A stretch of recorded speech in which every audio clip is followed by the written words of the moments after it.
The Oklahoma Sooners got massive news today, and it's not roster turnover.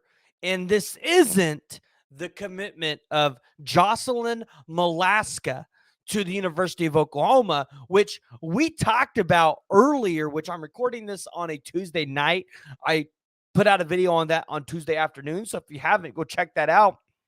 But the Oklahoma Sooners got an announcement that they're getting one of their bona fide biggest returning starters coming back for the inaugural season in the 2024 SEC season. It's going to be exciting before we dive into it, before we talk about it, because, guys, I really believe that this is going to be a game changer for Oklahoma next year. This is going to take Oklahoma to the next level. I need you guys to help me out. Hit that like, hit that subscribe button. And if you're one of the 38,000 people that continue to come watch my show that's not subscribed, make sure you check the subscribe box and see if you're subscribed, because you're already watching my videos multiple times.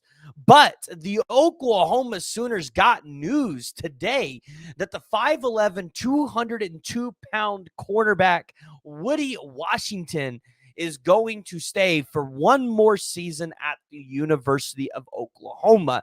He's going to be one of those super seniors.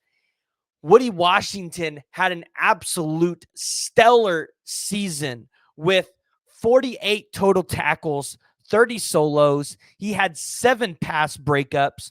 Last year was his best year in his career year, where he had 67 total tackles, 42 solos, 6 pass breakups, 1 forced fumble, 1 interception. And Woodi Washington has just been an anchor for Oklahoma in that backfield.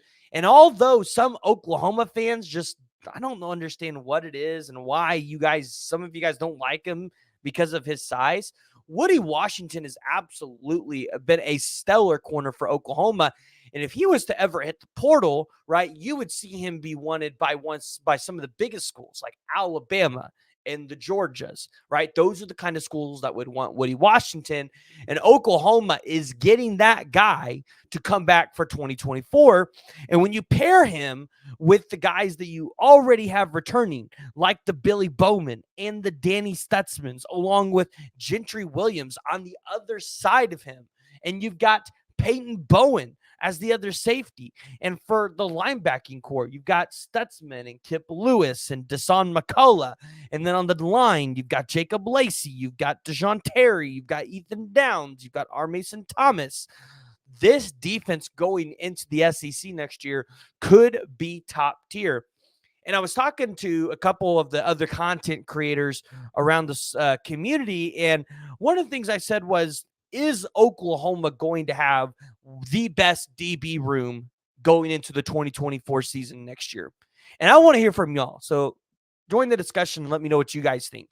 Will Oklahoma have the best DB room going into the 2024 season? And here's why I asked that question.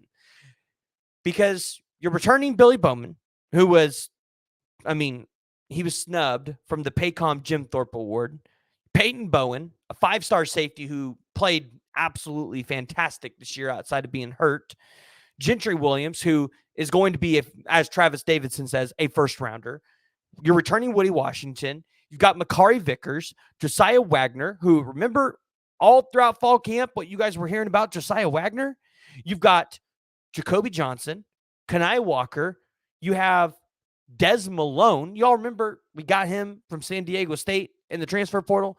Not to mention, you've got Malaska coming in. You have Kendall Dolby. We've had him here on the show. And yes, some of these guys are going to play safety because we know that Jay Valai and Brandon Hall, they want their guys to kind of be flexible to play multiple positions, which is great because that gives you a lot of flexibility.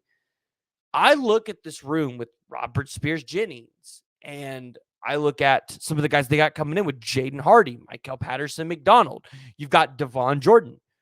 These young guys are going to get an opportunity to learn from Woodi Washington and Billy Bowman. But also at the same time, you're returning significant production.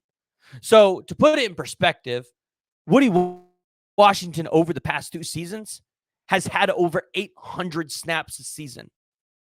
Right? That's a lot of snaps. It's a lot of playing time. I believe Woodi Washington was one of the top 3 most snap counted players on this team here in the 2023 season. So you're getting a very experienced corner back when you're going to have to go up against elite wide receivers. I mean, to put it in perspective, Alabama has put out guys like Julio Jones before. They've put out multiple wide receivers, I believe, with the Miami Dolphins right now. So that's the kind of talent you're going to have to go up against. So to get a guy like that to be able to come in and be an anchor to help Gentry Williams out for one more year, when you got a guy like Devon Jordan, who I think is extremely talented, to be able to teach him, to be able to teach Josiah Wagner, to be able to teach Makari Vickers, a guy that was wanted by Alabama and some of the other most elite programs across college football, that's a huge win. And yes, I get it. He's not 6'1", he's not 6'2", like some of these other guys you got coming in. But you can't deny that Woodi Washington is one of the most elite players on the Oklahoma Sooners. And when he comes in and he brings the career 201 total tackles, 131 solo tackles, 19 pass breakups, 5 interceptions, you look at that and go, that's damn good production. And I want that on my team. Now, I look at how could this develop for Oklahoma throughout the season? Because now this room's pretty tight. And I look at the 2025 cycle and I say, are the Sooners going to be more selective? Because you're probably only going to lose Billy Bowman and Woodi Washington to the draft. You're going to lose maybe 1 or 2 to the portal. And you look at the 2025 cycle and who they could go out there and get. They've got the elite 2025 cornerback, Kobe Sellers, who I really like. We've had here on the podcast. We know he really likes Oklahoma, but that's an Oklahoma and Texas battle right now. And we know Texas has a lot of momentum on the recruiting trail due to their success with going to the playoffs. You've also got a guy like the 5-star safety Jonah Williams. That's going to be another guy that Oklahoma prioritizes. But in this room, you don't necessarily have to be 100% focused on 5 or 6 guys. You can say, I want these 2 or 3 dudes, and that's all I'm really going to focus on. You could put a little bit more prioritization to those guys, and it potentially gives you a better shot to land them. Because now you've got a really deep room, and you know you're probably going to return the majority of those guys for next year because those guys know for sure that guys like Woodi Washington and Billy Bowman are going to be moved on. So where we've really looked at a Devin Sanchez and said, yeah, he's probably going to end up at Ohio State. Maybe if you're Oklahoma, you could try to push the paperwork a little bit more there. You get a Malik Hawkins to come in, right? And you're able to help solidify the room a little bit more for the future. And here's the other thing that people aren't talking about.